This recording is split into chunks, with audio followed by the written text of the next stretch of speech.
வணக்கம். தந்தை ஊடகத்தை கவனித்து கொண்டிருக்கிற நேயர்களுக்கு வணக்கத்தை தெரிவித்துக் கொள்கிறேன். இன்று நாம் தெரிந்து கொள்ள வேண்டிய ஒரு செய்தியை பற்றி நாம் தெரிந்து கொள்ளப் போகிறோம். கிறித்தவ அறிஞர் திருமிகு மைக்கேல் அவர்கள் நமது அரங்கத்திற்கு வந்திருக்கிறார்கள். வத்திகான் சங்கம், இரண்டாவது வத்திகான் சங்கம், இவைகளை பற்றி நாம் தெரிந்து கொள்வதற்கு அவரிடம் நிறைய செய்திகள் இருக்கின்றன. அவற்றை நாம் தெரிந்து கொள்வோம். ஐயா வணக்கம். வணக்கம். ஆராய்ந்து பாருங்கள், தொலாவி ஆராய்ந்து பார்த்து அவங்களோட உட்கார்ந்து பேசி அவர்களோடு இணைந்து பல்வேறு பிரச்சனைகளுக்கு தீர்வு காணுங்கள். அதுதான் இன்னைக்கு பெரிய நோக்கம். 16 ஏடுகள் தான் சொல்லுது. 16 ஏடுகள் அதுதான் சொல்லுது. அதுவும் அது கடைசியில் இந்த வந்திருக்கு பாருங்க, அந்த 16வது ஏடாகி இன்றைய உலகில் திருச்சபைங்கிற ஏடு கடைசியில் முடிகிற கட்டத்தில் வந்தது. முடிகிற கட்டத்தில் இந்த மற்ற 14-15 ஏடுகளுக்கும் தயாரிப்பு வரைவுகள் இருந்தன. ஆனால் இந்த 16வது ஏடாகிய இன்றைய உலகில் திருச்சபைக்கு வரவே இல்லை. அந்த முடிய போகிற கட்டத்தில் உருவான ஒரு புதிய சிந்தனைகளை கொண்ட ஏடு. இதெல்லாம் முடிச்சுட்டு வந்ததுக்கப்புறம் இந்த ஆயர்களெல்லாம் யோசித்து பார்க்குற பொழுது, இதெல்லாம் நம்ம தான் பேசியிருக்கோமா, இவ்வளோ வித்தியாசமாக பேசியிருக்கோமே அப்படின்ட்டு ஒரு ஆச்சரியப்பட்டிருக்கதையும் பார்க்குறோம். நம்மளாம் பேசியிருக்கோம் அப்படின்னு. அப்புறம் இதில் முக்கியமாக சொல்ல போனால் இந்த பண்பாட்டை பற்றி ரொம்ப பேசியிருக்காங்க. இது வரைக்கும் திரு அவை பண்பாட்டை பற்றி பேசினதே கிடையாது. இதுதான் முதல் தடவையாக பண்பாட்டை பற்றி பேச வேண்டிய தேவை இல்லைங்கிற ஒதுக்கி வச்சுருந்தாங்க. மக்களுடைய வாழ்க்கைக்கும் நம்முடைய திரு அவைக்கும் சம்பந்தம் இல்லாத மாதிரி ஒரு போக்கு இருந்தாலும் பண்பாட்டை பற்றி பேசியிருக்காங்க. பண்பாட்டில் உள்ள தீமைகளெல்லாம் நீக்கிவிட்டு அங்குள்ள நன்மைகளை எல்லாம் கொண்டு வர வேண்டும். அதான் பண்பாட்டு மயமாக்கல் அப்படின்னு. அந்த பண்பாட்டு மயமாக்கலை தொடங்கி வைத்தவரே இயேசு பெருமான் தான் அப்படிங்கிற ஒரு இது வருது. அந்த ஒரு யூத பண்பாட்டுக்குள்ளே நுழைந்து அங்கே உள்ள தீமைகளெல்லாம் அகற்றிவிட்டு அதை ஒரு புதிய பண்பாட்டாக மக்களுக்கெல்லாம், ஓரங்கட்டப்பட்ட மக்களுக்கு, பெண்களுக்கு, இவங்களுக்கெல்லாம் உரிமையை வழங்கிய ஒரு போக்கு தான் பண்பாட்டு மயமாக்கல் சொல்கிறாங்க. தமிழ் மரபில் 16 பெற்று பெருவாழ்வு வாழ்கிறது மணமக்களை வாழ்த்துவாங்க. ஆமாம். அந்த மாதிரி கிறித்தவர்கள் இந்த 16ஐயும் பெற்று அதன்படி வாழ்ந்து பெருவாழ்வு வாழ்கன்னு சொல்லலாம். ஆமாம், வாழலாம். ஆனால் இதை இன்னும் பரப்பலை, இதை பற்றிய செய்திகள் வரல. அதுக்கு முன்னால் இந்த தாயகமாக்கலை பற்றியும் ஒரு வார்த்தை கண்டிப்பாக சொல்லணும் நம்ம தமிழ்நாட்டில். ஏன்னா தமிழ்நாடு அதுலேயும் ஒரு முற்போக்காக இருந்ததை சொல்லணும். அது வழிபாட்டு முன்னாலெல்லாம் லத்தீனில் மக்களை பார்த்தாமல் ரோம முறைப்படியே நடந்தது. ரோமான் திருச்சபையாகத்தான் இருந்தது. அதை தமிழக திருச்சபையாக மாற்ற வேண்டும் அப்படிங்கிற போக்கில் வழிபாட்டில் மறுமலர்ச்சி, திரு அவையில் மறுமலர்ச்சி, அந்தந்த மொழி மட்டும். அதனால் தமிழில் எல்லாமே இருக்கணும் அப்படிங்கிற ஒரு போக்கு எல்லாம் தமிழ் படுத்தினார்கள். அது ஒரு பெரிய மாற்றம் இருந்தது. அதை மக்களை நோக்கி குருவானவர் நிற்காமல் சிவத்தை பார்த்து நிற்கும் பொழுது மக்களோட மக்களாக இருக்க வேண்டும். இது ஒரு சமத்துவத்தை காட்டுகிற அடையாளமாக இருக்க வேண்டும் திருவை அப்படிங்கிற மாதிரி. அதில் சமத்துவத்தை அடிப்படையாக வைத்து மக்கள் புரிகின்ற மொழியிலே வழிபாடுகள் இருக்க வேண்டும். இவ்வளவு சீர்திருத்தங்கள், மாற்றங்கள் தொடர்ந்து நடந்து கொண்டே இருக்கிறது வத்திகான் சங்கம் ஒரு காரணமாக இருக்கு. ஆனால் மற்ற கிறித்தவ அமைப்புகளில், பிரிவுகளில் பெண்களுக்கான சம உரிமை தொடர்ந்து வழங்கப்பட்டு வருகிறது. அது வந்துருச்சு. ஆனால் இந்த ரோமன் கத்தோலிக்க சபையில் மட்டும் இன்னும் பெண்களுக்கான அந்த முன்னுரிமை, சம உரிமை அது கிடைக்கல. உண்மை. ரொம்ப கத்தோலிக்க திருச்சபை வெட்கப்பட வேண்டிய ஒரு கட்டம் அது. ஏன்னா எல்லா சபைகளிலும் கத்தோலிக்க குருக்கள், பெண்கள் குருக்களாக இருக்கிறார்கள், ஆயர்களாக இருக்கிறார்கள். அப்படி இருக்கிற பொழுது இங்கே இதற்கு இன்னும் முற்போக்கான சிந்தனைகள் இன்னும் வளரவில்லை, அதற்கான பக்குவம் வரவில்லை. ஆனால் அதற்கு ரோமன் கத்தோலிக்க பெண்கள், அதாவது இந்த இறை பணிகளை ஈடுபடுகிற பெண்கள் விரும்பவில்லையா? பெண்கள் ரொம்ப விரும்புகிறார்கள். முக்கியமாக பெண் துறவிகள், அப்புறம் பெண்கள் விடுதலை இயக்கத்தை சேர்ந்தவர்கள், இதெல்லாம் பெரிய ஒரு கோரிக்கை வைத்து கொண்டே இருக்கிறார்கள். அதற்கு இப்போது இருக்கிற போப் பிரான்சிஸ் ரொம்ப ஆதரவாக இருக்கிறாரு, ரொம்ப முற்போக்காகவும் இருக்கிறாரு. சிலதெல்லாம் நம்ம அப்படி செய்கிறாரு அப்படிங்கிறது கூட வித்தியாசமாக இருக்காரு. அந்த விடிவு வரும், கண்டிப்பாக வரும். ஆனால் அவர் இப்போ பாருங்க, முக்கியமான வத்திக்கானில் உள்ள பொறுப்புகளுக்கு பெண்களை நியமிக்கிற போக்கு வந்திருக்கு. அது ஒரு பெரிய வித்தியாசமாக இருக்குது. பெண்கள் பீடம் ஏறி நற்செய்தி ஏற்றக்கூட வாசிக்கக்கூடாதுன்னு சொல்லக்கூடிய கிறிஸ்தவர்கள் இன்னும் கத்தோலிக்கத்தில் இருக்கிறார்கள். ஆனால் இன்னும் அவர்கள் மனம் மாறவில்லை. அதற்கான முன்னெடுப்புகளும் முனைப்புகளும் இன்றைக்கு திரு அவையில் இல்லை என்பதை ஒரு ஆயரே சொல்லுகிறார். ஆமாம். ஏன்னா இதெல்லாம் வெறும் சீர்திருத்தம் இல்லை, மறுமலர்ச்சி, பண்பாட்டிலே மாற்றம். ஒரு பெண் பீடம் ஏறக்கூடாது நினைக்கிறது நம்ம பண்பாடு. அந்த பண்பாட்டை மாற்றணும்ல, அந்த மனநிலையை மாற்ற வேண்டும். அந்த யூத சமூகத்தில் மாற்றியது போல நம்மளையும் மாற்றணும். சில சட்டங்களை உடைக்கணும், சில சட்டங்களை இன்னும் கடுமையாக்க அந்த போக்கு. தொடக்கத்திலே சொன்னீங்க இதில் நிறைய இருக்குது, ஆனால் அந்த 2 விஷயங்களை நான் முக்கியமாக கருதுறேன் அப்படின்னு சொன்னீங்க. அந்த 2 பற்றி சொல்லுங்கள். அது 2 முக்கியம். ஒன்று பிற சமயங்களோடு, பிற கொள்கையாளர்களோடு சாதி மதம் தாண்டி உறவையும் ஒத்துழைப்பையும் பெருக்குவது. அவர்களை அழைத்து பேச. இந்த 2 உலகில் திருச்சபை ஏடு ஆரம்பிப்பதே அப்படி தான் சொல்கிறாங்க.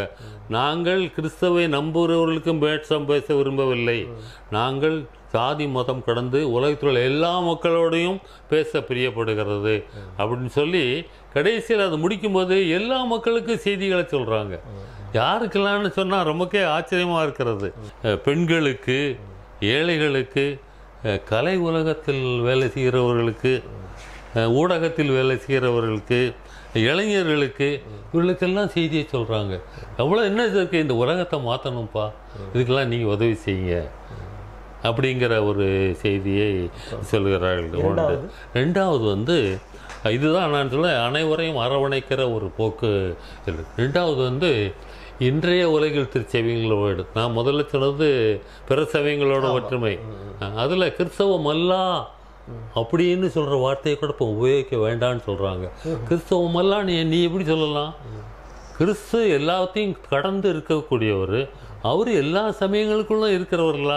வார்த்தையானுடைய வித்துக்கள் எல்லா இடத்துலையும் இருக்கிறத நீ எப்படி அவனை சொல்லலாம்? நான் கிறிஸ்டியன்கிற வார்த்தையை நீ பயன்படுத்தக்கூடாது, அதனால் பிற முறைகளை சார்ந்தவர்கள்னு சொல்கிறாங்க அப்படிங்கிற வார்த்தை சொல்லாடல் கூட மாற்று சொல்லணும் அப்படின்னு வச்ச மாதிரி மாற்று சொல்கிறாங்க. அதனால் அங்கே கிறிஸ்து இல்லை நீ எப்படி சொல்லலாம்? பெரியார் கேட்டார்ல, நீ எப்படி நான் மறுத்தது போக மாட்டேன்னு சொல்லுவாலாம் அப்படின்னு கேட்ட மாதிரி, நீ அங்கே எப்படி கிறிஸ்து இல்லைன்னு சொல்லலாம்? உன்கிட்ட கேட்டால் கிறிஸ்து அங்கே இருக்காரு. அதனால் 2 வார்த்தைகளை பயன்படுத்துகிறாங்க. Christ exist in the universe everywhere, he subsist in the church. இங்கே இருக்காரு, ஆனால் கடந்து இருக்கிறாரு. அந்த பார்வையை இதில் தான் பார்க்குறோம். ஆக எல்லோரோட உறவு. 3வது அது மட்டும் இல்லை, திரு அவை செய்ய வேண்டிய காரியங்களை காலத்தில் செய்யாததனால்தான் பிற கடவுளை நம்பாதவர்கள் கூட இந்த உலகத்தில் மறுப்பு கொள்கையெல்லாம் வர காரணமாக இருந்ததே இந்த திருச்சபை தான். திரு அவை எப்படி இருக்கணும் அப்படி இல்லை அப்படிங்க. இன்றைய உலகில் திருச்சபை ஏடு என்ன சொல்லுதுன்னா, எல்லாரோடும் இணைந்து பயணம் செய்யுங்கள், அந்தந்த காலத்தில் நடக்கிற நிகழ்ச்சிகளை ஆய்வு செய்யுங்கள், பிற மக்களோடு உட்காந்து பேசுங்க, இதை பற்றியில் என்ன இது, எல்லாரோடும் பேசி இந்த பிரச்சனைகளுக்கெல்லாம் தீர்வு காண்பதற்கு நீங்கள் முயற்சி எடுங்க அப்படின்னு சொல்லலாம். உங்களுடைய சிறப்பை முக்கியமாக சில காரியங்களை திருச்சபையிலேருந்து புதுசாக செய்ததுன்னா, திருமணத்தை பற்றி ஒரு புதிய சிந்தனையை கொடுத்துருக்கிறது. முன்னால் என்ன நினச்சாங்கன்னா, திருமணம் ஆகாமல் இருப்பதுதான் புனிதத்தினுடைய போக்கு. இப்போ நாங்கள்லாம் புனிதர்கள், திருமணம்லாம் புனிதம் இல்லாதவனா, அதை மாற்றிட்டு நீ எப்படி உனது குருத்துவத்தையோ அல்லது நீ ஆயிட்டேங்கிறத புனிதமாக நினைக்கிறையோ, ஒரு இறை அழைத்தல் நினைக்கிறையோ, அது மாதிரி திருமணம் என்பது ஒரு இறை அழைத்தல். முன்னால் இவங்களுக்கெல்லாம் கற்பு இருந்தது, இவங்களுக்கெல்லாம் கற்பு கிடையாதுன்னு சொன்னாங்க.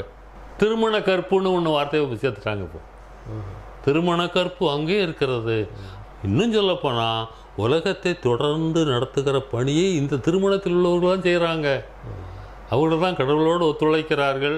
அவர்கள் இந்த உலகத்தையே, இந்த உலகம்தான் கடவுளுடைய அரங்கம், அந்த போக்கில் கடவுளோடு நெருங்கி வேலை செய்கிறவங்க இந்த பொதுநிலையினர் தான்.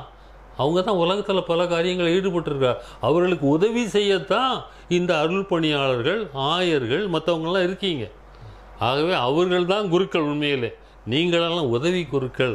அப்படிங்கிற ஒரு பார்வையை வைப்பதை இன்றைய உலகில் திருச்சபைங்கிற ஏடு பார்த்து எல்லாரும் சேர்ந்து நம்ம பயணம் செய்கிறோம், ஒரு புதிய உலகத்தை படைப்பதற்கு எல்லாரோடும் இணைந்து பயணம் செய்கிறோம் அப்படிங்கிற ஒரு முக்கியமாக ஒன்று புரட்சியான ஏடு, இன்னொன்று முக்கியமான ஏடு அப்படின்னு சொல்கிறோம்.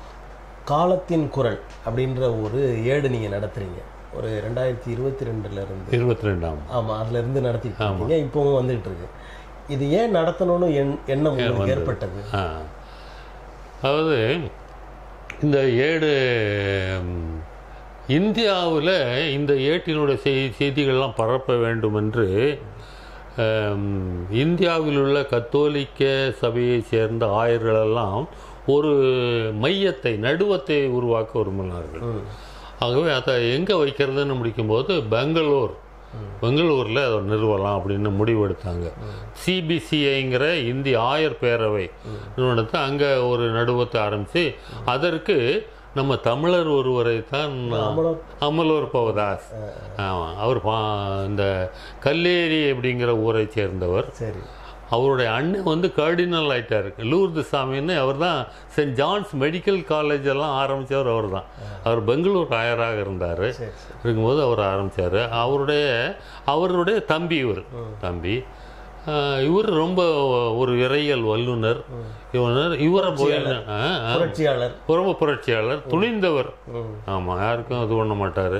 ஆயர் பிந்தி வந்தால் கூட நான் 2 நிமிஷம் தானே பிந்தி வந்திருக்கேன்னு சொன்னால் you are late by 20 seconds அப்படின்னு பாடுறான். ஆமாம், அதனால் நீங்கள் போய் ரூமில் இருந்துட்டு வாங்க. இந்த மாதிரி ஒரு கடுமையான ஒரு ஆள்.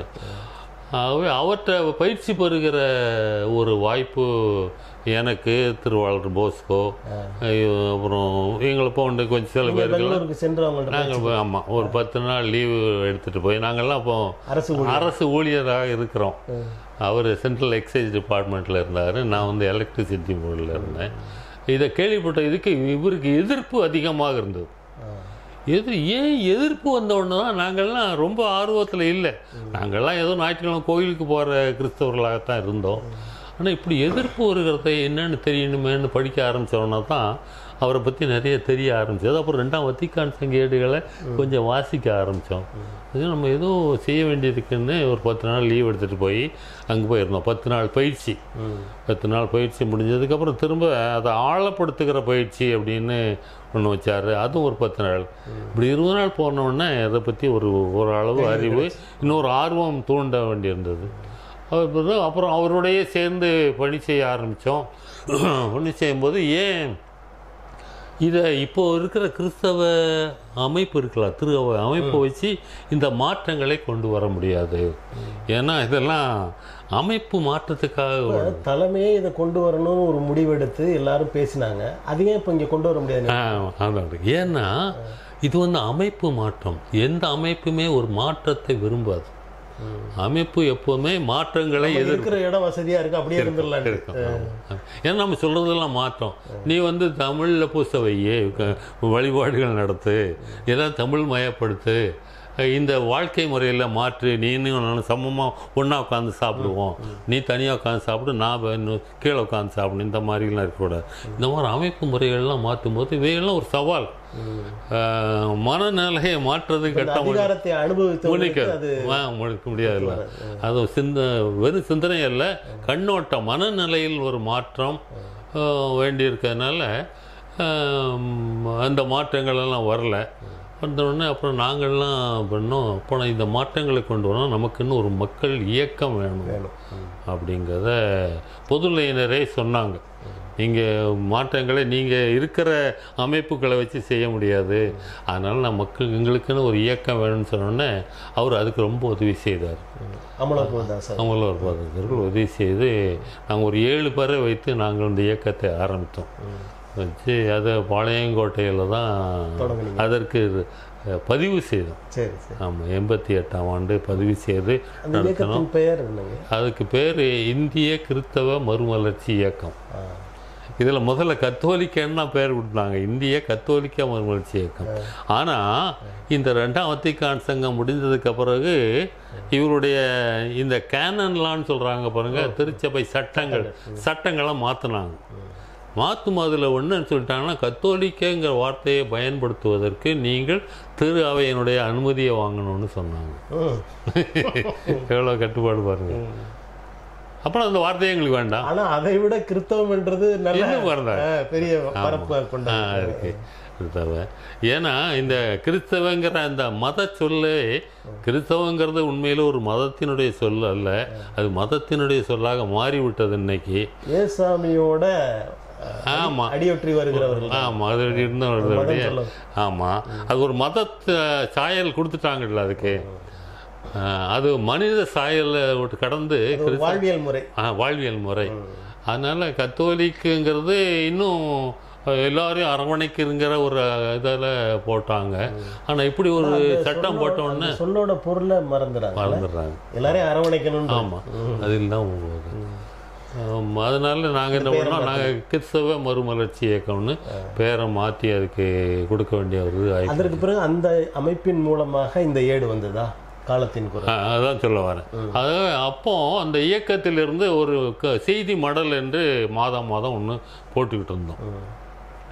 அவர் இறந்ததுக்கு பிறகு ஒரு தொய்வு ஏற்பட்டது இந்த இயக்கத்தில் ஏற்பட்டு, அதற்கு பிறகு இன்னொருத்தர் அருள் பணியார் லூயிஸுங்கிற ஒருத்தர் இதை தொடர்ந்து நடத்தினார். அவரும் இறந்துட்டார். அவர் 2015 இப்போ 23 தான் இறந்துட்டார். ஆகவே நாங்கள் எல்லாம் கொஞ்சம் செத்துட்டின உடனே கொஞ்சம் முற்போக்காக சிந்திக்கிற பொதுநிலையினர் நம்ம ஏன் தொடர்ந்து நடக்கக்கூடாது, நம்ம இப்படி இருக்கிறோமே அப்படின்னு ஒரு 2 ஆண்டுகள் இதை பற்றியே பேசிக்கிட்டு இருந்தோம். எங்கள் மனசுக்குள்ளே இருந்தது.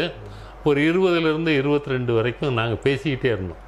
ஒவ்வொரு வெள்ளிக்கிழமையும் கூடி ஃபோனில் பேசுவோம். இப்போ அங்கே 4 பேர் மொத்தம் ஒன்று சேர்ந்து இந்த ஒரு ஏட்டை நம்ம தொடங்கிடுவோம்.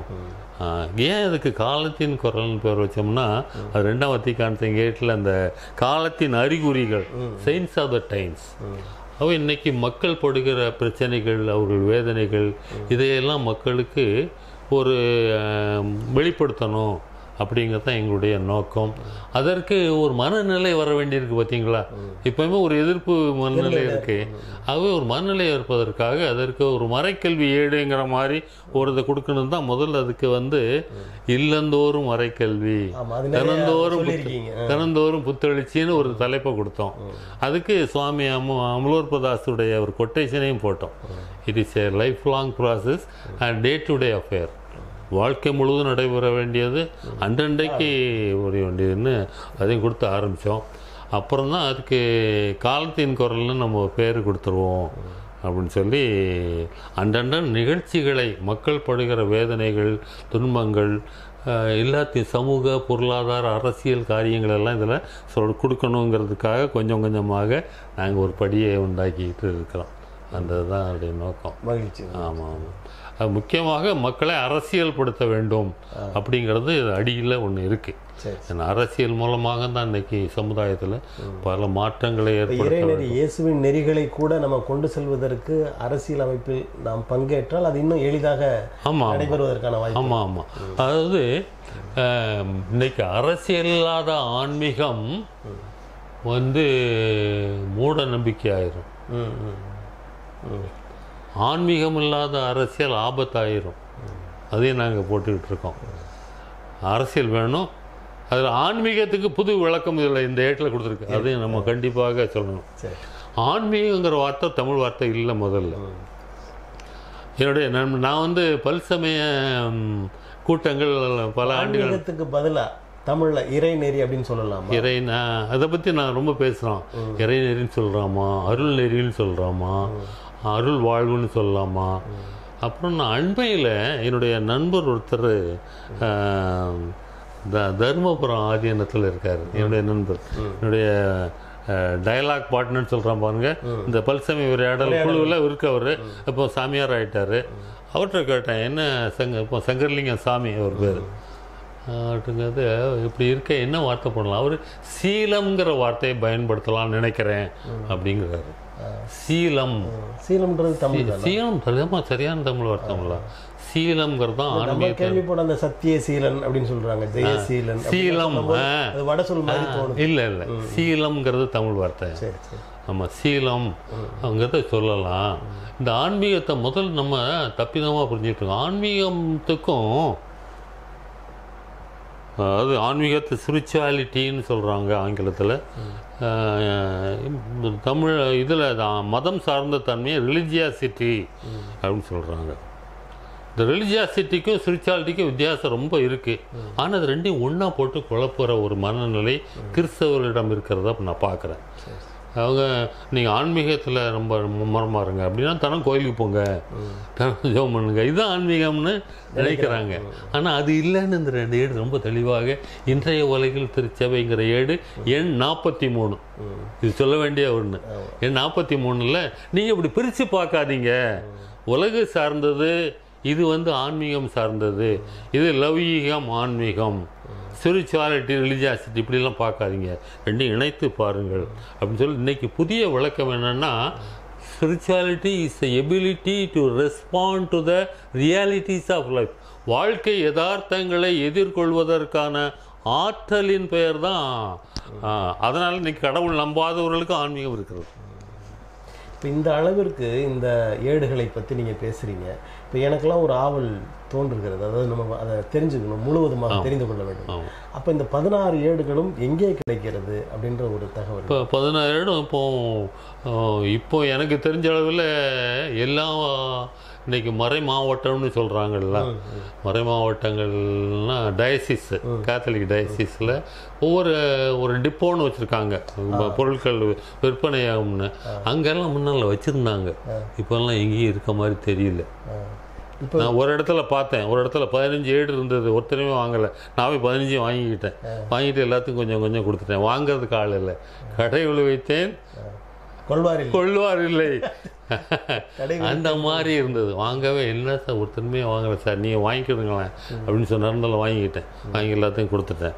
இப்போ கிடைக்கிறது திருச்சியில், இப்போ கிடைக்கிறவங்களுக்கு திருச்சி பவுல் குருத்துவ கல்லூரியில் இருக்குது. நான் போய் பார்த்தேன். நான் 2 மாதத்துக்கு முன்னால் போயிருக்கும்போது அங்கே இருந்ததை பார்த்தேன். ஆமாம், அது கிடைக்கும். ஆமாம் ஆமாம், அதை இப்போ சுருக்கமாகவும் சிறுசாகவும் போட்டிருக்கிறார்கள். ஆமாம், இப்போ இந்த போப் வந்ததுக்கப்புறம் இந்த 23, 24, 25 ஆண்டுகளை ரொம்ப சிறப்பாக இது பண்ணிக்கிட்டு இருக்காங்க. பார்த்தீங்களா, இந்த சினடல் சர்ச்சின்னு சொல்லி விட்டுருக்காங்க. 23ஆம் ஆண்டை 2ஆம் வத்திக்கான் சங்க ஏடுகளை படிக்கிற ஆண்டாக அவர் அறிவித்தார். அதில் அவ்வளோத்தையும் படிக்க முடியாட்டாலும் நீங்கள் அந்த 4 ஏடுகளையாக படிங்க. அதாவது ஒன்று திரு அவைங்கிற ஒரு ஏடு, அப்புறம் இன்றைய உலகில் திரு அவைங்கிற ஒரு ஏடு, அப்புறம் இறை வெளிப்பாடு அப்படிங்கிற ஒரு ஏடு, திரு வழிபாடு அப்படிங்கிற ஏடு. அதாவது 16 படிக்கலைன்னா கூட இந்த 4ஆவது படிங்க அப்படின்னு சொல்லியிருக்கேன். வத்திக்கான் திரு அவையின் அந்த 2வது அமர்வு பற்றி நீங்கள் நிறைய பேசுனீங்க. இந்த காலத்தின் குரல் வாயிலாக நிறைய சொல்லியிருக்கீங்க, நிறைய வந்திருக்கு. இவைகளெல்லாம் மக்கள் தெரிந்து கொண்டு எல்லோரும் சமமாக எல்லா மக்களோடும் இருக்கணும்னு ஒரு ஆவலில் இதெல்லாம் சொல்கிறீங்க. உங்களுடைய பங்கேற்புக்கும் உங்களது கருத்துக்களுக்கும் எங்களது நன்றியை தெரிவிக்கிறோம். ரொம்ப நன்றி. நம்ம இந்த வாய்ப்பை கொடுத்ததற்கும் நீங்கள் நன்றி. இதன் மூலமாக இந்த ஏட்டில் உள்ள செய்திகள் பரவப்போகிறது என்பதை நினைக்கும்போது ரொம்ப மகிழ்ச்சி அடைகிறோம். இந்த 4 குழு சார்பாக உங்களுக்கு எங்களுடைய நன்றியை தெரிவித்துக் கொள்கிறோம். நன்றி. நேயர்களே, இந்த நிகழ்விற்கு பிறகு, இந்த நிகழ்வை பதிவேற்றம் செய்த பிறகு, காலத்தின் குரல் என்ற அந்த ஏட்டின் சாராம்சங்கள், உள்ளீடுகள் படிப்படியாக ஒவ்வொரு கிழமைகளிலும் வெளிவரும் என்பதை மகிழ்ச்சியோடு தெரிவித்துக் கொள்கிறேன். நன்றி, வணக்கம்.